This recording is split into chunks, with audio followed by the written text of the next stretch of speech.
দেখি 13 দাগের অঙ্কটিতে কী বলছে। কোনো মূলধন একই বার্ষিক শতকরা সরল সুদের হারে 7 বছরে সুদে আসলে 7,100 টাকা এবং 4 বছরে সুদে আসলে 6,200 টাকা হলে মূলধন ও বার্ষিক শতকরা সরল সুদের হার নির্ণয় করি। তাহলে এখানে আমরা দেখছি কি মূলধন বার করতে হবে এবং বার্ষিক শতকরা সরল সুদের হারটা বার করতে হবে। কিন্তু এখানে 7 বছরে সুদে আসলে হচ্ছে 7,100 টাকা এবং 4 বছরে সুদে আসলে হচ্ছে 6,200 টাকা, একই মূলধনের উপর। তাহলে আমরা সমাধানটা করি। সমাধানটা দেখি, আসল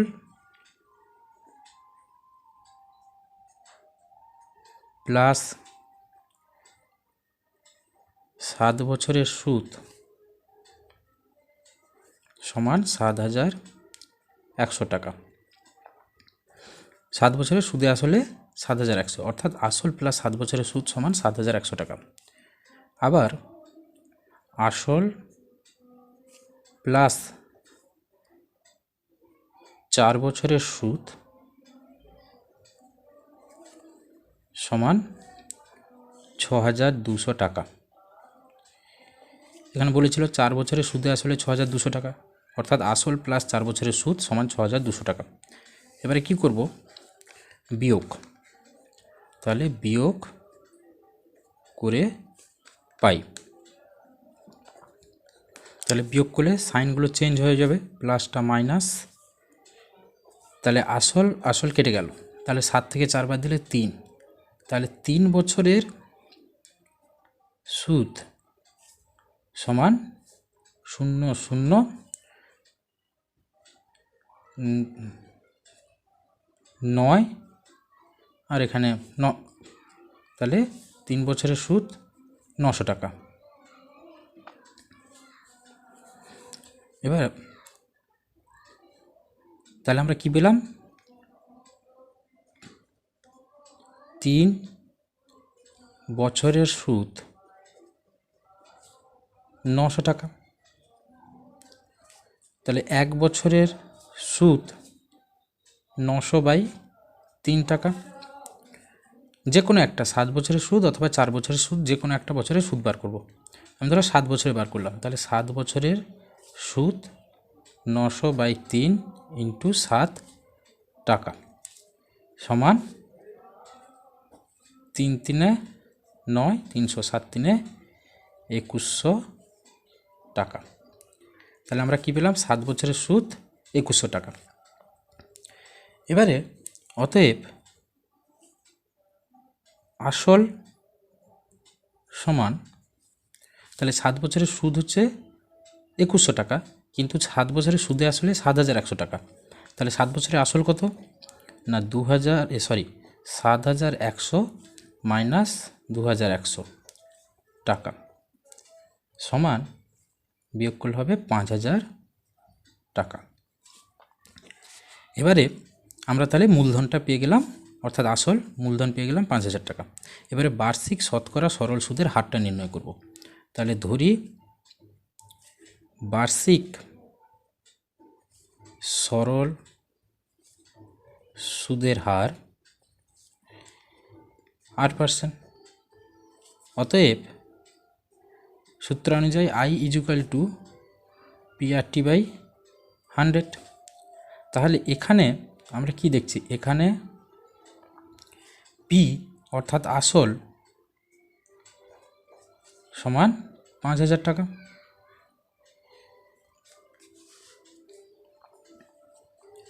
সময় T সমান 7 বছর এবং সুদ I সমান 2,100 টাকা। এই তথ্যগুলো আমরা সব পেয়েছিলাম অঙ্ক করার সময়। অতএব এবারে আমরা আর এর মানটা বার করব, অর্থাৎ সরল সুদের হারটা বার করব। তাহলে বা আর সমান I × 100/PR।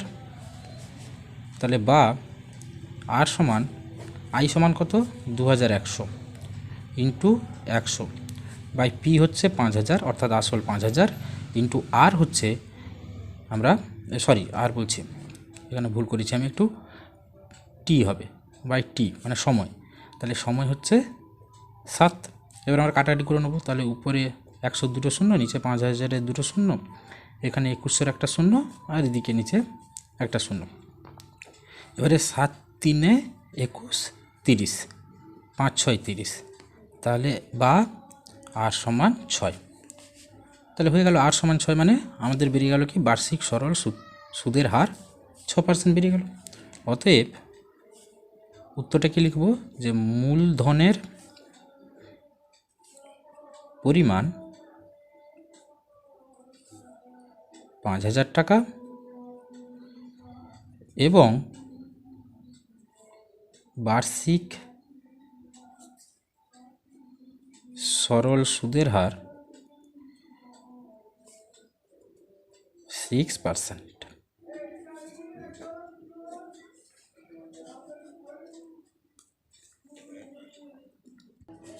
এবারে 14 দাগের অঙ্কটি। 14 দাগের অঙ্কটিতে বলছে, একই সময়ে অমল রায় ব্যাংকে এবং পশুপতি ঘোষ পোস্ট অফিসে 2000 টাকা করে জমা রাখেন। 3 বছর পর তারা সুদসহ যথাক্রমে 2307 টাকা এবং 2480 টাকা ফেরত পান।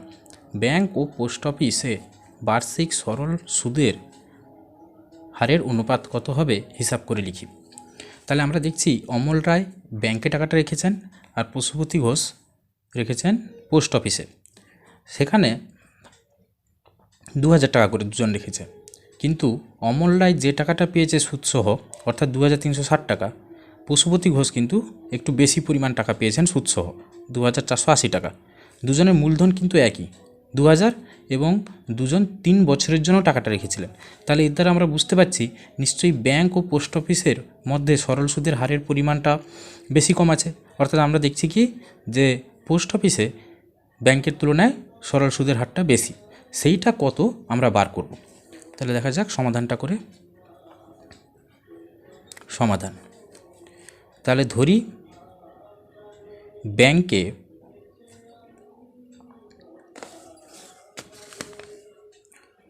বার্ষিক সরল সুদের হার R%। এখানে আমরা তথ্যগুলো লিখে নিই, তাহলে অঙ্কটা করতে আর একটু সুবিধা হবে। আসল পি সমান 2000 টাকা, সময় টি সমান 3 বছর, আর সুদসহ পাচ্ছেন কত, তাহলে সুদসহ অর্থাৎ সুদে আসলে যেটা অ্যামাউন্ট, সুদে আসলে অর্থাৎ অ্যামাউন্ট হচ্ছে কত 2360 টাকা। অতএব সুদ আই সমান 2360 মাইনাস আসল যেটা 2000, তাহলে সুদ আসল থেকে আসলটা বাদ দিলে পড়ে থাকে সুদ, তাহলে সেখানে আমরা পাচ্ছি কত 360 টাকা। এবারে আমরা জানি কি, যে আমরা জানি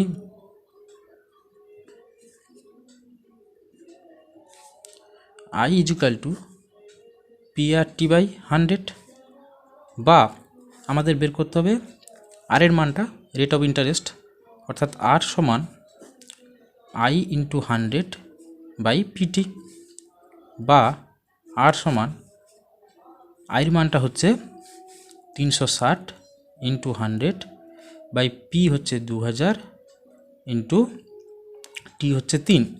এবারে কাটাকাটি করা যাক, 100 দুটো শূন্য, 2000-এর দুটো শূন্য, 360-এর একটা শূন্য, এখানে 20-এর একটা শূন্য। এবারে 3 একে 3, 3 দুনে 6, 2 6 12, তাহলে বা আর সমান আমরা পেলাম 6। অতএব আমরা দেখছি যে ব্যাংকে বার্ষিক সরল সুদের হার 6%। এবারে আসবো পোস্ট অফিসের ক্ষেত্রে। তাহলে ধরি পোস্ট অফিসে বার্ষিক সরল সুদের হার R%। এখানে তথ্যগুলো লিখে নিই। আসল পি সমান 2000 টাকা, কারণ দুজন একই পরিমাণের টাকা রেখেছিলেন। সময়টাও দুজনের একই, 3 বছর, অর্থাৎ টি সমান 3 বছর। কিন্তু এখানে আমরা দেখছি কি সুদে আসলে অর্থাৎ যেটা অ্যামাউন্ট, সেখানে পশুপতি ঘোষ পেয়েছেন কত টাকা না 2480 টাকা। অতএব সুদ আই সমান 2480 মাইনাস 2000 টাকা সমান 480 টাকা। এবারে আমরা কি করব, আমরা জানি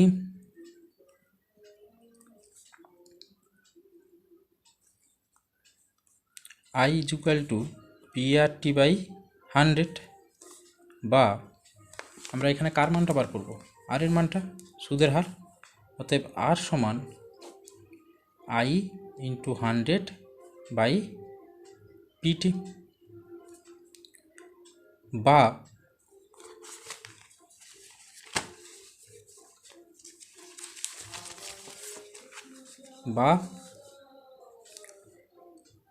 আর সমান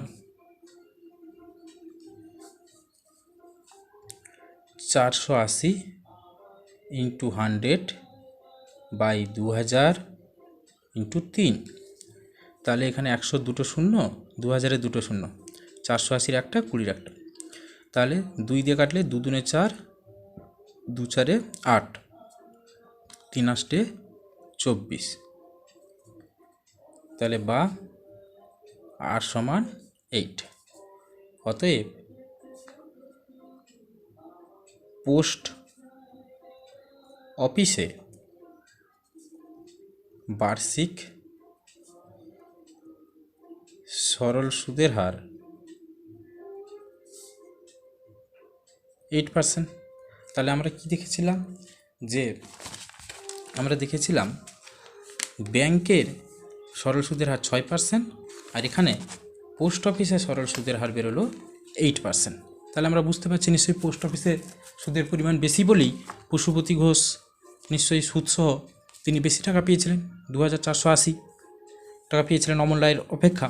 কিন্তু আমাদের অঙ্কটা বার করতে হবে বার্ষিক শতকরা সরল সুদের হারের অনুপাত ব্যাংক ও পোস্ট অফিসের। তাহলে তোরটা কী হবে, অতএব ব্যাংক ও পোস্ট অফিসে বার্ষিক সরল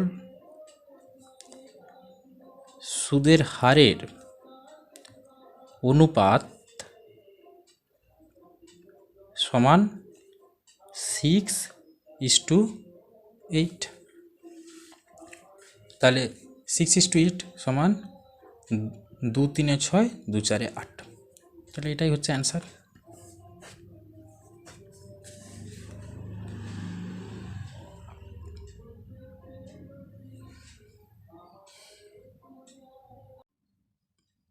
এবারে 15 দাগের অঙ্কটি। 15 দাগের অঙ্কটিতে বলছে একটি তাঁত সমবায় সমিতি যন্ত্রচালিত তাঁত ক্রয় করার সময় 15,000 টাকা ধার করেন। 5 বছর পরে সেই ধার শোধ করতে সমিতিকে 22,125 টাকা দিতে হলো। তাহলে ব্যাংকের বার্ষিক শতকরা সরল সুদের হার নির্ণয় করি। তাহলে এখানেও আমাকে ব্যাংকের বার্ষিক শতকরা সরল সুদের হার নির্ণয় করতে হবে।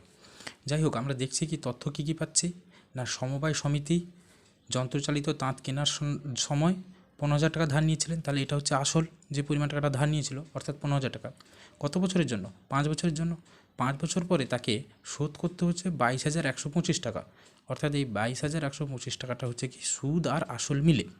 তাহলে এখান থেকে আমরা সুদটা বার করে নেবো, সুদ আসল থেকে এটা বাদ 15,000 টাকা বিয়োগ করে দেবো, তাহলে সুদটা বেরিয়ে যাবে। তারপরে সরল সুদের হারটা কত নির্ণয় করব। তাহলে দেখা যাক অঙ্কটা কি।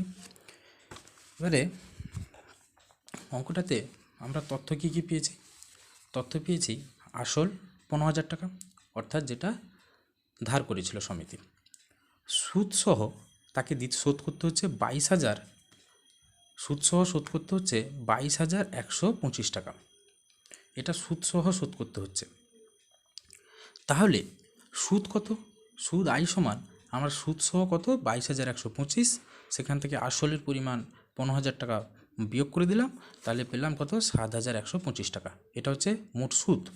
সময় কত 5 বছর। তাহলে আমরা কি করব, এখানে বার করতে হবে আমাদের অঙ্কটাতে যে ব্যাংকের বার্ষিক শতকরা সরল সুদের হার। তাহলে আমরা ধরে নিয়েছি যে ব্যাংকের বার্ষিক সরল সুদের হার 8%। অতএব আমরা কি জানি আই ইজিক্যাল টু PRT/100, এটা সুদ বার করার সূত্র। অতএব কিন্তু আমাকে এখানে বার করতে হবে সুদের হার। তাহলে আর সমান আই ইন্টু 100/PT, বা আর সমান আমরা এখানে প্রথমে আয়ের মান বসিয়েছি 7,125 টাকা অর্থাৎ সুদ, তারপরে 100/15,000 টাকা যেটা ধার নিয়েছিল আসল, এবং 5 হচ্ছে সময়। তাহলে এটাকে আমরা কাটাকাটি করেছি, ঠিক আছে। কাটাকাটি করার পর আমরা পেয়েছি আর সমান 57/6, 57/6, আর সমান পেয়েছি 57/6। এবারে তাকে আমরা ভাগ করে নিয়েছি, ভাগ করার পর আর সমান আমরা পেলাম 9.1/2, ঠিক আছে। অতএব ব্যাংকে বার্ষিক সরল সুদের হার 9.1২%।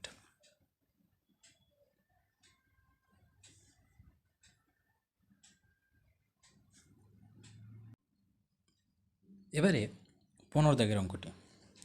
15 দাগের অঙ্কটিতে বলছে একটি তাঁত সমবায় সমিতি যন্ত্রচালিত তাঁত ক্রয় করার সময় 15,000 টাকা ধার করেন। 5 বছর পরে সেই ধার শোধ করতে সমিতিকে 22,125 টাকা দিতে হলো। তাহলে ব্যাংকের বার্ষিক শতকরা সরল সুদের হার নির্ণয় করি। তাহলে এখানেও আমাকে ব্যাংকের বার্ষিক শতকরা সরল সুদের হার নির্ণয় করতে হবে। যাই হোক, আমরা দেখছি কি তথ্য কী পাচ্ছি না, সমবায় সমিতি যন্ত্রচালিত তাঁত কেনার সময় 15,000 টাকা ধার নিয়েছিলেন। তাহলে এটা হচ্ছে আসল যে পরিমাণ টাকাটা ধার নিয়েছিল, অর্থাৎ 15,000 টাকা। কত বছরের জন্য? 5 বছরের জন্য। 5 বছর পরে তাকে শোধ করতে হচ্ছে 22,125 টাকা, অর্থাৎ এই 22,125 টাকাটা হচ্ছে কি সুদ আর আসল মিলে। তাহলে এখান থেকে আমরা সুদটা বার করে নেবো, সুদ আসল থেকে এটা 15,000 টাকা বিয়োগ করে দেবো, তাহলে সুদটা বেরিয়ে যাবে। তারপরে সরল সুদের হারটা কত নির্ণয় করব। তাহলে দেখা যাক অঙ্কটা কি। এবারে অঙ্কটাতে আমরা তথ্য কী পেয়েছি? তথ্য পেয়েছি আসল 15,000 টাকা, অর্থাৎ যেটা ধার করেছিল সমিতি। সুদসহ তাকে শোধ করতে হচ্ছে 22,000, সুদসহ শোধ করতে হচ্ছে 22,125 টাকা। এটা সুদসহ শোধ করতে হচ্ছে। তাহলে সুদ কত? সুদ আয় সমান আমরা সুদসহ কত 22,125, সেখান থেকে আসলের পরিমাণ 15,000 টাকা বিয়োগ করে দিলাম, তাহলে পেলাম কত 7,125 টাকা। এটা হচ্ছে মোট সুদ। সময় কত 5 বছর। তাহলে আমরা কি করব, এখানে বার করতে হবে আমাদের অঙ্কটাতে যে ব্যাংকের বার্ষিক শতকরা সরল সুদের হার। তাহলে আমরা ধরে নিয়েছি যে ব্যাংকের বার্ষিক সরল সুদের হার 8%। অতএব আমরা কি জানি আই ইজিক্যাল টু PRT/100, এটা সুদ বার করার সূত্র। অতএব কিন্তু আমাকে এখানে বার করতে হবে সুদের হার। তাহলে আর সমান আই ইন্টু 100/PT, বা আর সমান আমরা এখানে প্রথমে আয়ের মান বসিয়েছি 7,125 টাকা অর্থাৎ সুদ, তারপরে 100/15,000 টাকা যেটা ধার নিয়েছিল আসল, এবং 5 হচ্ছে সময়। তাহলে এটাকে আমরা কাটাকাটি করেছি, ঠিক আছে। কাটাকাটি করার পর আমরা পেয়েছি আর সমান 57/6, 57/6, আর সমান পেয়েছি 57/6। এবারে তাকে আমরা ভাগ করে নিয়েছি, ভাগ করার পর আর সমান আমরা পেলাম 9.1/2, ঠিক আছে। অতএব ব্যাংকে বার্ষিক সরল সুদের হার 9.1২%।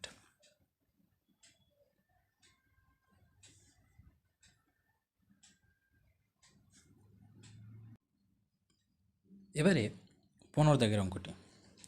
15 দাগের অঙ্কটিতে বলছে একটি তাঁত সমবায় সমিতি যন্ত্রচালিত তাঁত ক্রয় করার সময় 15,000 টাকা ধার করেন।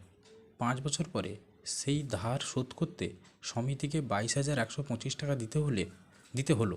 তাহলে ব্যাংকের বার্ষিক শতকরা সরল সুদের হার নির্ণয় করি। তাহলে এখানেও আমাকে ব্যাংকের বার্ষিক শতকরা সরল সুদের হার নির্ণয় করতে হবে।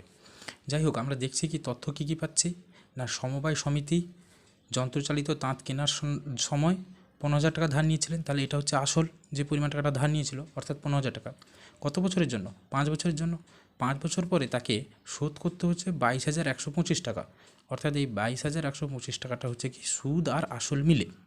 তাহলে এখান থেকে আমরা সুদটা বার করে নেবো, সুদ আসল থেকে এটা বাদ 15,000 টাকা বিয়োগ করে দেবো, তাহলে সুদটা বেরিয়ে যাবে। তারপরে সরল সুদের হারটা কত নির্ণয় করব। তাহলে দেখা যাক অঙ্কটা কি। এবারে অঙ্কটাতে আমরা তথ্য কী পেয়েছি? তথ্য পেয়েছি আসল 15,000 টাকা, অর্থাৎ যেটা ধার করেছিল সমিতি।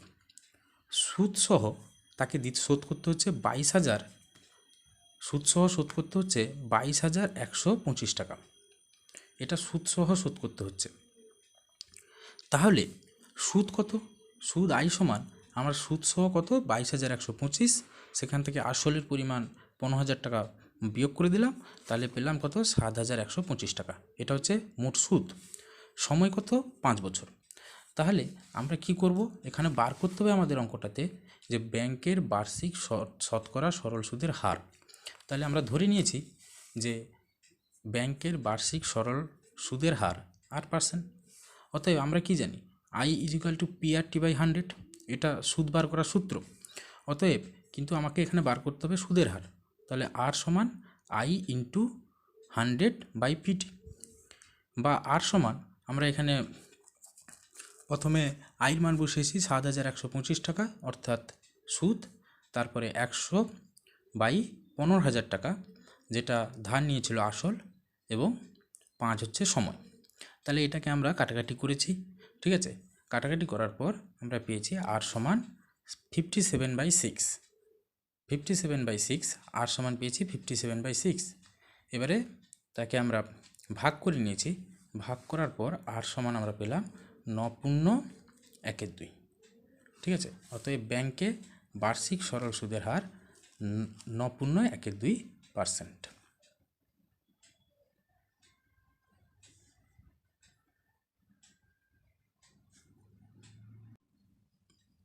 এবারে 15 দাগের অঙ্কটি।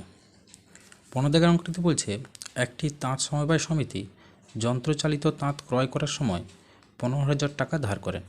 5 বছর পরে সেই ধার শোধ করতে সমিতিকে 22,125 টাকা দিতে হলো। তাহলে ব্যাংকের বার্ষিক শতকরা সরল সুদের হার নির্ণয় করি।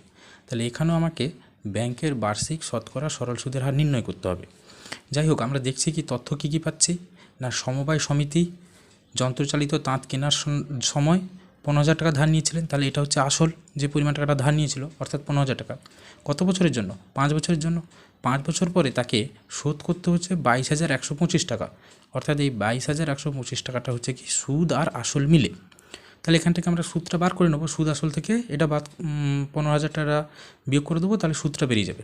তারপরে সরল সুদের হারটা কত নির্ণয় করব। তাহলে দেখা যাক অঙ্কটা কি। এবারে অঙ্কটাতে আমরা তথ্য কী পেয়েছি? তথ্য পেয়েছি আসল 15,000 টাকা, অর্থাৎ যেটা ধার করেছিল সমিতি। সুদসহ তাকে শোধ করতে হচ্ছে 22,000, সুদসহ শোধ করতে হচ্ছে 22,125 টাকা। এটা সুদসহ শোধ করতে হচ্ছে। তাহলে সুদ কত? সুদ আই সমান আমার সুদসহ কত? 22,125, সেখান থেকে আসলের পরিমাণ 15,000 টাকা বিয়োগ করে দিলাম, তাহলে পেলাম কত? 7,125 টাকা। এটা হচ্ছে মোট সুদ। সময় কত? 5 বছর। তাহলে আমরা কি করব? এখানে বার করতে হবে আমাদের অঙ্কটাতে যে ব্যাংকের বার্ষিক শতকরা সরল সুদের হার।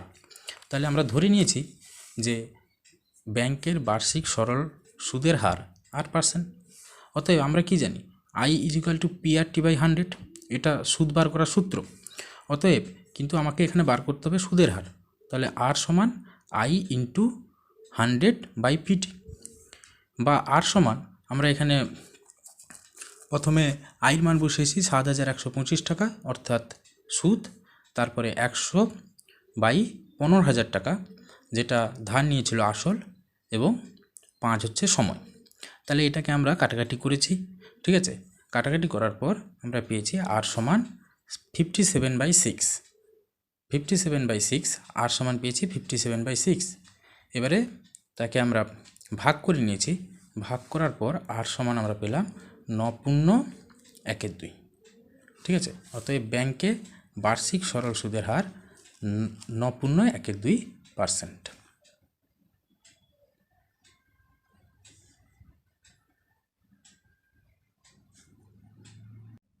এবারে 16 দাগের অঙ্কটি। আসলাম চাচা কর্মক্ষেত্র থেকে অবসর নেওয়ার সময় 1,00,000 টাকা পেলেন।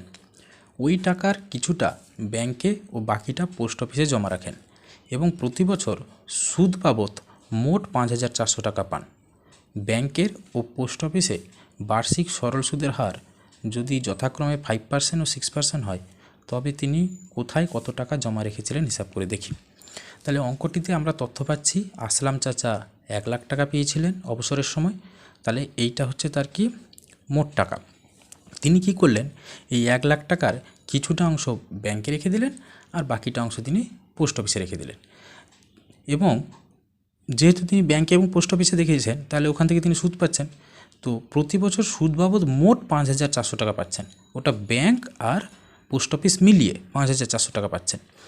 তাহলে সুদের হার এখানে দেওয়া আছে, কোথায় কত টাকা রেখেছিল সেটা আমরা বার করব। তাহলে সমাধানটা করা যাক। ধরি আসলাম চাচা ব্যাংকে রেখেছিলেন X টাকা, তাহলে পোস্ট অফিসে কত রেখেছিলেন 1,00,000 টাকা বিয়োগ X, কারণ তিনি 1,00,000 টাকা পেয়েছিলেন অবসরের সময়। 1,00,000 টাকার মধ্যে যদি তিনি X টাকা ব্যাংকে রাখেন, তাহলে বাকি টাকাটা তো তিনি পোস্ট অফিসে রাখবেন। বাকি টাকা অর্থাৎ 1,00,000 টাকা থেকে ব্যাংকে যেটা রেখেছেন সেটা বাদ, অর্থাৎ 1,00,000 মাইনাস X টাকা। এবারে ব্যাংকের বার্ষিক সরল সুদের হার 5%। অতএব 1 বছর পর ব্যাংক থেকে তিনি সুদ কত পাচ্ছেন, 1 বছর পর তিনি ব্যাংক থেকে সুদ পাচ্ছেন I = PRT/100। তাহলে পির মান হচ্ছে X, এটা তিনি ব্যাংকে রেখেছিলেন, সময় আর এর মান 5, সময় 1 বছর বাই 100। তাহলে টাকা, তাহলে এটাকে আমরা করলে 5x/100 টাকা। 5-এর সঙ্গে x গুণ 5x, 5-এ 5। এবারে পোস্ট অফিসের ক্ষেত্রে আসি। পোস্ট অফিসে বার্ষিক সরল সুদের হার 6%। এটা ততটা দেওয়া ছিল বইতে। অতএব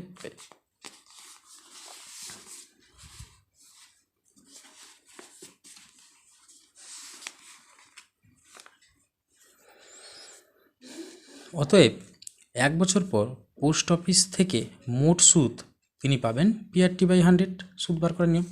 অর্থাৎ পোস্ট অফিসের আসল কত, পোস্ট অফিসের ক্ষেত্রে আসল P = 1,00,000 মাইনাস X টাকা, সেটা লিখেছি, ইন্টু সুদের হার 6%, অর্থাৎ 6/100 ইন্টু সময় 1 বছর। তাহলে আমরা 6কে 6 গুণ করে নিয়েছি, এটা যেরকম আছে ব্র্যাকেটে রেখে দিয়েছি। এবারে শর্তানুসারে আমরা দেখছি কি যে আসলাম চাচা ব্যাংক এবং পোস্ট অফিস মিলিয়ে 5,400 টাকা মোট সুদ পান বছরে। তাহলে এইটা হচ্ছে আমার 5x/100, এটা হচ্ছে ব্যাংক থেকে প্রাপ্ত সুদ প্লাস আমার পোস্ট অফিস থেকে প্রাপ্ত সুদ, অর্থাৎ এইটা = 5,400।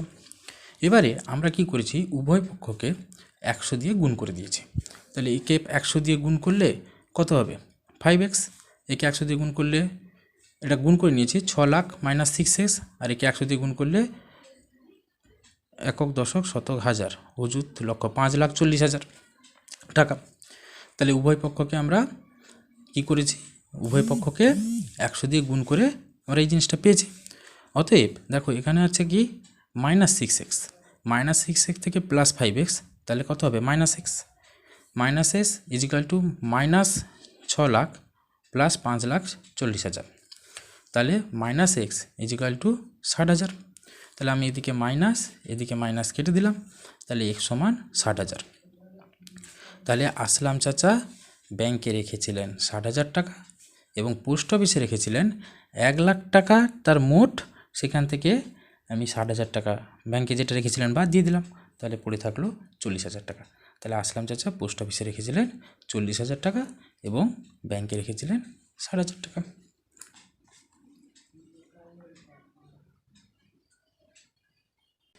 এবারে 17 দাগের অঙ্কটি। রেখা দিদি তার সঞ্চিত অর্থের 10,000 টাকা দুটি আলাদা ব্যাংকে ভাগ করে একই সময়ে জমা দিলেন। একটি ব্যাংকের বার্ষিক সরল সুদের হার 6% এবং অন্য ব্যাংকটির বার্ষিক সরল সুদের হার 7%। 2 বছর পর তিনি যদি সুদ বাবদ মোট 1280 টাকা পান, তাহলে তিনি কোন ব্যাংকে কত টাকা রেখেছিলেন? ঠিক 16 দাগের অঙ্কটির মতো এটাও একই, অর্থাৎ রেখা দিদির কাছে ছিল 10,000 টাকা। তিনি এই টাকাকে একই সময়ের জন্য কি করলেন না, দুটো ব্যাংকে আলাদা আলাদাভাবে টাকাটাকে জমা দিলেন। একটি ব্যাংকের অর্থাৎ প্রথম ব্যাংক থেকে তিনি সরল সুদের হার পাচ্ছেন 6%, অন্য ব্যাংকটি থেকে তিনি সরল সুদের হার পাচ্ছেন 7%। তাহলে 2 বছর পরে তিনি সুদ বাবদ মোট 1280 টাকা পাচ্ছেন। তাহলে আমরা কি করব? এখানে অঙ্কটিকে করব, তাহলে সমাধান করা যাক। ধরি রেখা দিদি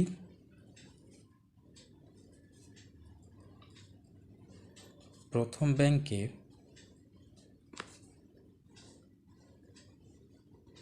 রেখেছিলেন x টাকা এবং দ্বিতীয় ব্যাংকে রেখেছিলেন, তাহলে কত হবে? যেহেতু তার কাছে 10,000 টাকা ছিল, সেই 10,000 টাকার মধ্যে প্রথম ব্যাংকে তিনি x টাকা রেখে দিলেন, তাহলে দ্বিতীয় ব্যাংকে রেখেছিলেন কত?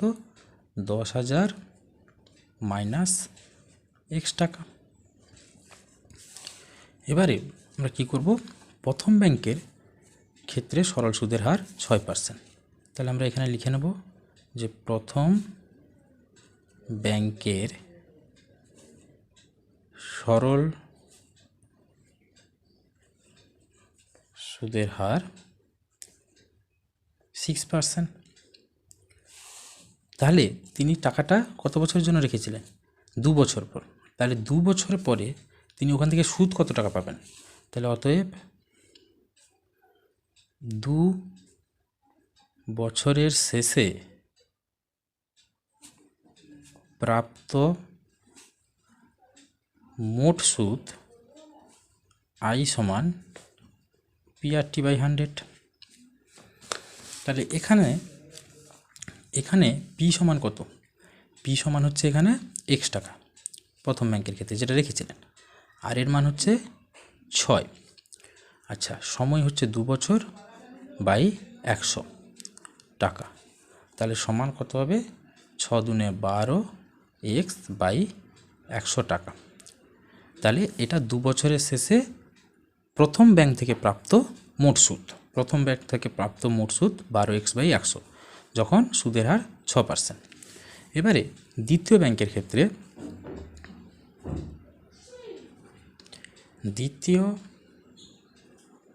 ব্যাংকের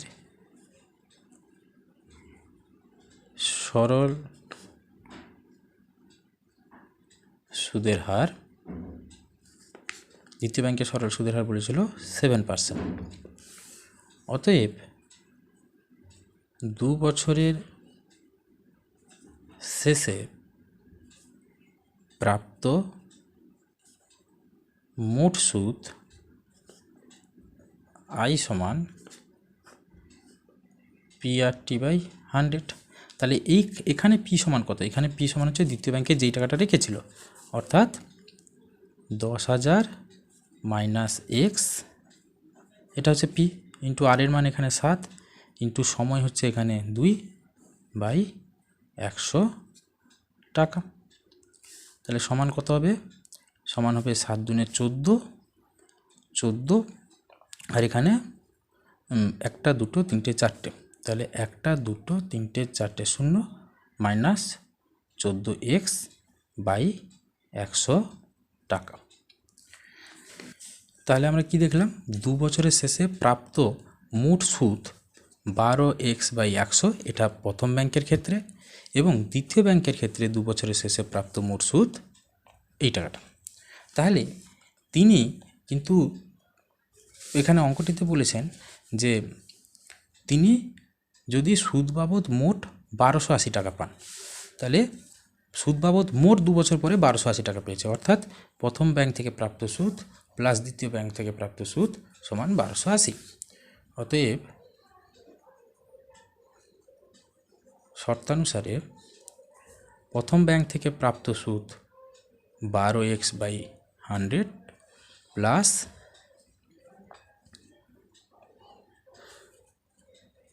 14x/100 সমান 1280। এবার এখানে কি করব না, উভয় পক্ষকে 100 দিয়ে গুণ করে দেবো। তাহলে একে যদি আমি 100 দিয়ে গুণ করি তাহলে 12x/100, একে যদি আমি 100 দিয়ে গুণ করি তাহলে 100 কেটে যাবে, পড়ে থাকবে 12x। তাহলে সেম আমরা কি লিখব, বা 12x প্লাস একেও 100 দিয়ে গুণ করলে সেম 100টা কী হবে, তাহলে -14x ইজ ইকুয়াল টু, এটাকেও 100 দিয়ে গুণ করতে হবে, তাহলে 1280, তারপরে 100 দুটো শূন্য হয়েছে। তাহলে বা এবার আমরা কি করব, -14x প্লাস 12x, তাহলে কত হয়, -14x প্লাস 12x হচ্ছে -2x সমান -1,40,000 প্লাস 1,28,000।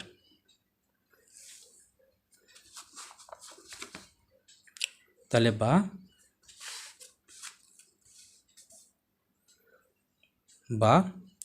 -2x সমান কত, একটা দুটো তিনটে, একটা দুটো তিনটে, তাহলে তিনটে শূন্য, আর এখান থেকে 2 1, তাহলে 12,000 টাকা। তাহলে এই মাইনাস মাইনাস কেটে দিলাম, বা x সমান 12,000/2, তাহলে কাটাকাটি করলে হবে 6,000, বা x সমান 6,000। তাহলে আমরা x সমান 6,000, অর্থাৎ এক্সটা কি, এক্সটা হচ্ছে প্রথম ব্যাংকে যেই পরিমাণ টাকাটা রেখেছিলেন, অর্থাৎ প্রথম ব্যাংকে তিনি রেখেছিলেন x টাকা, অর্থাৎ 6,000 টাকা। আর দ্বিতীয় ব্যাংকে আমরা কি করব, 10,000 থেকে 6,000 বাদ দিয়ে দেবো, তাহলে 4,000 টাকা। অতএব প্রথম ব্যাংকে রেখেছিলেন 6,000 টাকা এবং দ্বিতীয় ব্যাংকে রেখেছিলেন 10,000 বিয়োগ 6,000 টাকা সমান 4,000 টাকা।